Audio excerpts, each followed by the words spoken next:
नमस्कार मंडळी, मी वंदना नानोटे, मुख्य सेविका परिसर मातार्जुन झरी जामणी जिल्हा यवतमाळ.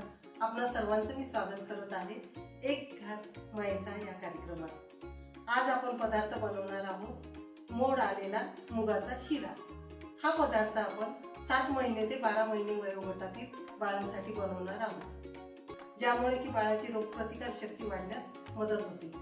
7 महिने ते 12 महिने हा वयोगटातील कालावधी बाळासाठी अतिशय महत्त्वाचा आहे. या वयात जर आपण विविध प्रकारचे आणि पौष्टिक पदार्थ खाऊ घालायला बाळाला जर सवय लावली तर पुढील आयुष्यात बाळ आवडीने जेवण करेल.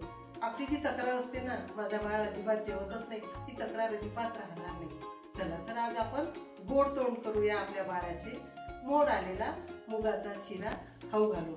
त्याकरता लागणारे साहित्य आहे: मोड आलेले मूग 1 वाटी, तूप किंवा तेल 2 छोटे चमचे, गूळ किसलेला 2 छोटे चमचे, विलायची 2, खोबरा किस 1 चमचा, दूध 1 कप, मीठ चिमूटभर. कृती: प्रथम मी मोड आलेल्या मुगाची मिक्सरमधून पेस्ट करून घेतली. कढईमध्ये 2 चमचे तूप टाकीत आहे.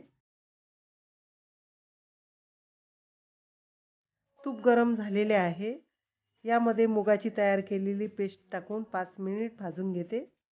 मंद आचेवर गुलाबीसर रंग येईपर्यंत भाजून घेत आहे.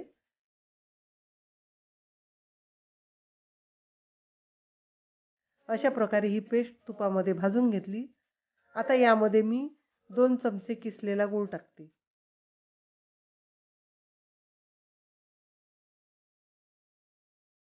अशा प्रकारे दोन्ही एकजीव करून घेतले. यामध्ये मी 1 कप दूध टाकत आहे. 1 उकळी येईपर्यंत मी गॅसचा पॉवर वाढविला. आता थोडा कमी केला आणि 5 मिनिट याला उकळी येऊ देत आहे.